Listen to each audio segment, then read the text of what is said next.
So Azam, we have this 12-page special pullout this week, but why are we doing this now? Or like when we look at other mainstream papers, they are not even doing this at this moment. But why are we doing this? Why we are doing it? Why not? Simply because election will have to come soon, as the mandate will end as early as maybe middle of next year. And worldwide, there are a lot of election going on.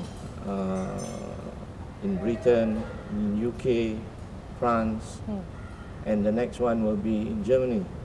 So we thought it's a good time to have a special pull-out on the election, and our concentration is more different than the normal newspaper, which we concentrate on the economic impact of the election. Now we have spoken to people like Tun An, and also Second Finance Minister, of course Anwar's daughter as well.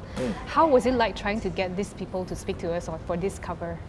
We prepared about, it takes about 2 months since the first interview, which is PM, until the last interview with Nurul Izzah. It's quite, on the opposition side, it's quite easy to get them, but on the government side, few of the ministers that we approach are reluctant to meet us, except for, at least we get Johari and party veteran Tengku Razali Hamzah to give their side of the view.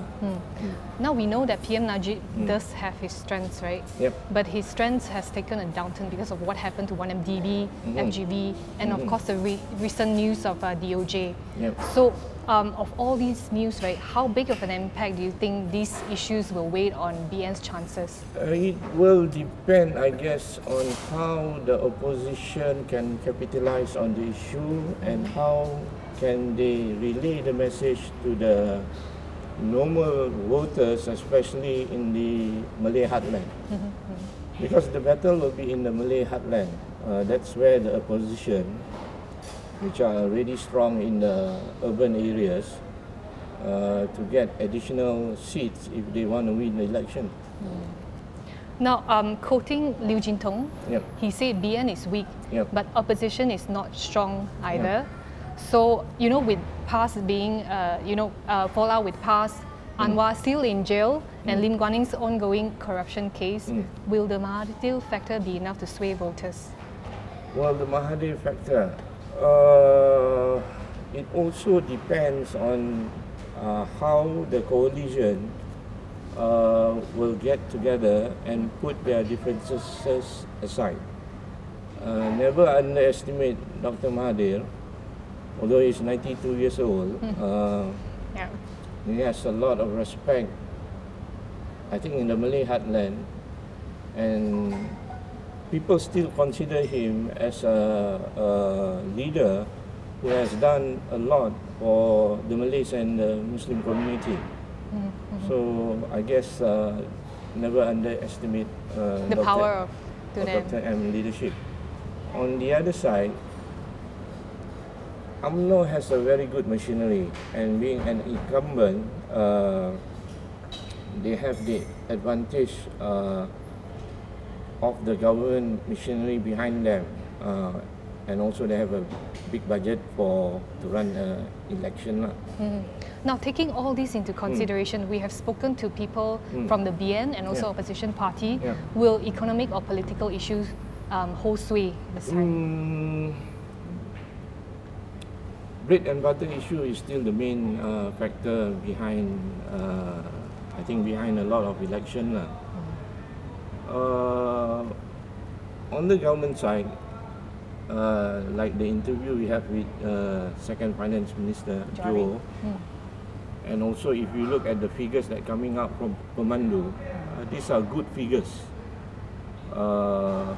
which show on the government side that the economy is okay and probably well managed, but it does not translate among the normal voters, among the middle income voters, high cost of living is one thing that they struggle with every day. You have good economic indicators, but it doesn't reflect. The ringgit is okay, but should be better. BRIM will help, but the GST, the impact of GST, although you have a lot of goods with zero tariff, but across the supply chain, eventually the cost of goods, many goods and services will increase. So that's the reality on the ground. So whether the bread and butter issue, including unemployment for graduates, higher cost of medical, will that sway for the opposition? We will not know, because that's where the opposition will have to have a good manifesto. Now, like what you say, BN has been the longest serving party in the democratic world, right? It has basically won every election since Independence Day. But recently, pollsters have been more, often not getting their predictions right. So do you think this election will spring any surprise compared with other elections in the past? In the Malaysian case, it's quite difficult because, like I said earlier, the power of the incumbents and the machinery that they control and the budget that they have to run an election, if you compare to the opposition, it's a big disadvantage to the opposition. But can UMNO let government win another election? Probably yes. Can the opposition win? It's up to them to put a strong coalition and set aside the differences. But to me, I can sum it this way. They built Titanic. It's supposed to be unsinkable ship.